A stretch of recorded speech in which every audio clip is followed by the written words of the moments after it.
ഒരു കുട്ടി വർഷങ്ങൾക്ക് മുമ്പ് നിലയ്ക്കാതെ കരഞ്ഞുകൊണ്ടിരുന്നു. എന്നും കരയാൻ കാരണം, കണ്ണുനീരിന്റെ മഴയിൽ നനഞ്ഞ് വല്ലാതെ തണുക്കാൻ കാരണം, ഉൾവേവിന്റെ ചൂടിൽ വെന്ത നീറാൻ കാരണം അവന്റെ കടുത്ത ദാരിദ്ര്യമായിരുന്നു. പഠിക്കാൻ വലിയ ആഗ്രഹമാണ്, പക്ഷെ പഠിക്കണമെങ്കിൽ പുസ്തകം വാങ്ങണം, പാഠപുസ്തകം വാങ്ങാൻ കാശില്ല.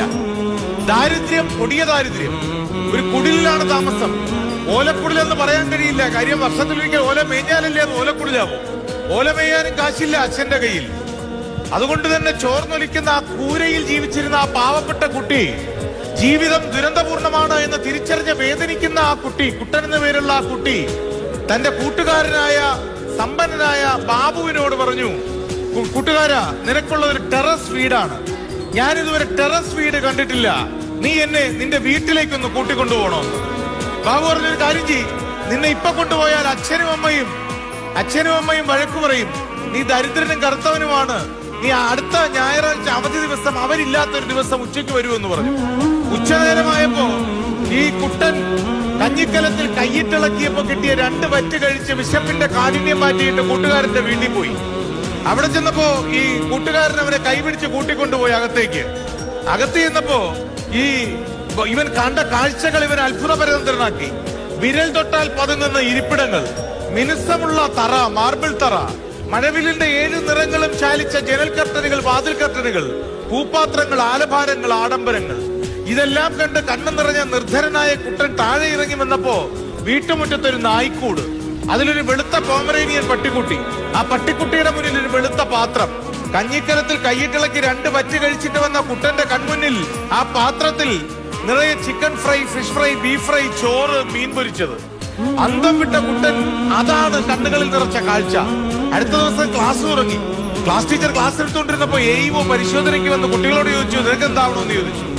ചിലര് പറഞ്ഞു, എനിക്ക് ഡോക്ടറാകണം, ചിലർക്ക് എഞ്ചിനീയർ ആകണം, ചിലർക്ക് ശാസ്ത്രജ്ഞനാകണം, ചിലർക്ക് പാട്ടുകാരനാകണം, ഇനി ചിലർക്ക് നാട്ടുകാരനാകണം, ചിലർക്ക് ആട്ടക്കാരനാകണം, ചിലർക്ക് കൂട്ടുകാരനാകണം, ചിലർക്ക് വേട്ടക്കാരനായാലും മതി. കുട്ടൻ പറഞ്ഞു, എനക്കെന്താവണമെന്ന് ചോദിച്ചപ്പോ, എനിക്കിതൊന്നും ആവണ്ട മാഷേ, എനിക്ക് ബാബുവിന്റെ വീട്ടിലെ പട്ടിക്കുട്ടി ആയാൽ മതി, നായ്ക്കുട്ടി ആയാൽ മതി, ഒരു നേരമെങ്കിലും ആഹാരം കഴിക്കാമല്ലോ. കാര്യങ്ങൾ അറിഞ്ഞപ്പോ ആകാശത്തിനും മേഘങ്ങൾക്കും എല്ലാം സങ്കടം വന്നു. ആ സങ്കടം അവർ താഴേക്ക് മഴയായി പെയ്തിറക്കി. കൂട്ടുകാർക്കും അധ്യാപകർക്കും വന്ന സങ്കടം കരുണയായി മാറി. അവർ കുട്ടനെ പഠിക്കാൻ പുസ്തകങ്ങൾ വാങ്ങിക്കൊടുത്തു. കുട്ടൻ പഠിച്ചു. 8ാം ക്ലാസ്സിൽ 8ാം റാങ്ക്, 9ാം ക്ലാസ്സിൽ 4ാം റാങ്ക്, പിന്നെ ഉയർന്ന റാങ്കുകളോടെ പഠിച്ച കുട്ടൻ സ്കോളർഷിപ്പോടുകൂടി ഡൽഹിയിൽ പഠിച്ചു.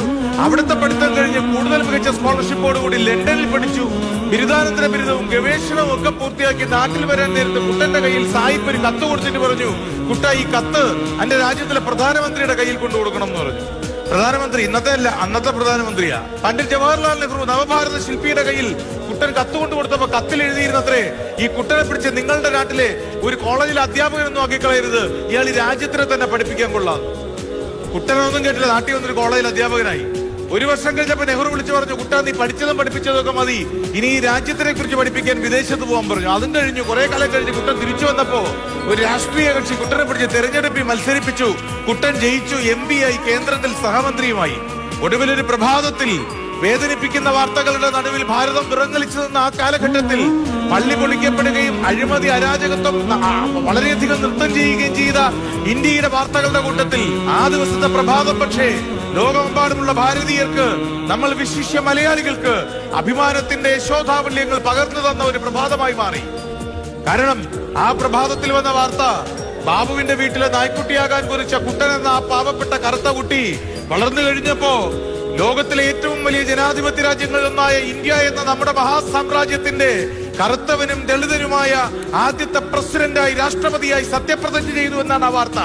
കീഴ്ച്ചയിലെ രാമന്റെ മകൻ കുട്ടൻ എന്ന വിളിപ്പേരുള്ള കുട്ടിയെ അന്ന് ലോകം വിളിച്ചത് KR നാരായണൻ എന്ന പേരിലാണ്. അപ്പോ ഇൻസ്പയർഡും മോട്ടിവേറ്റഡും ആകാൻ വേണ്ടി നമ്മൾ ഒരുപാട് സിദ്ധാന്തങ്ങളൊന്നും വേണ്ട.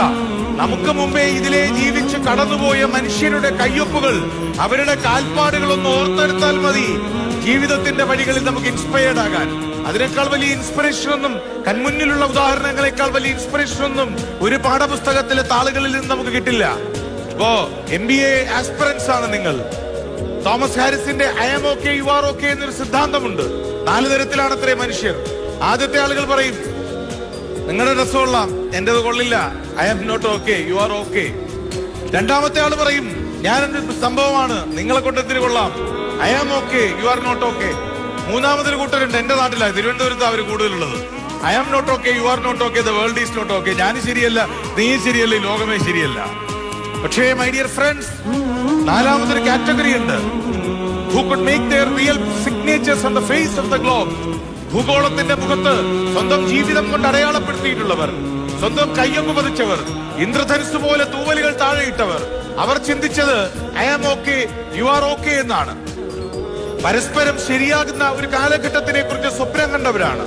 അവരെ ഓർമ്മിക്കുമ്പോ അതിൽ നിന്ന് അടർന്നു വീഴുന്ന സ്മരണകളുടെ അഗ്നിശകലങ്ങളെക്കാൾ വലിയ ഇൻസ്പിറേഷൻ ഒന്നും നിങ്ങൾക്ക് നിങ്ങളുടെ ജീവിതത്തിൽ ലഭിക്കാനില്ല. ഇവിടെയുണ്ട് എന്നറിയിക്കുവാൻ മധുരമായി ശബ്ദമുണ്ടാക്കുമ്പോ, ഇവിടെ ഉണ്ടായിരുന്നു എന്ന് ഓർമ്മിപ്പിക്കുവാൻ ഒരു ചെറിയ തൂവലെങ്കിലും താഴെയിടാൻ കഴിയുമ്പോ, ഇനിയും ഉണ്ടാകും എന്നതിന്റെ സാക്ഷ്യമായി നിങ്ങളുടെ ചിന്തകളുടെയും വാക്കുകളുടെയും മേൽ അടയിരിക്കാൻ നിങ്ങൾക്ക് കഴിയുമ്പോ, അതിനേക്കാളേറെ ലളിതമായി ആവിഷ്കരിക്കാനുള്ളതൊന്നുമല്ല നമ്മുടെ ഈ ജീവിതം.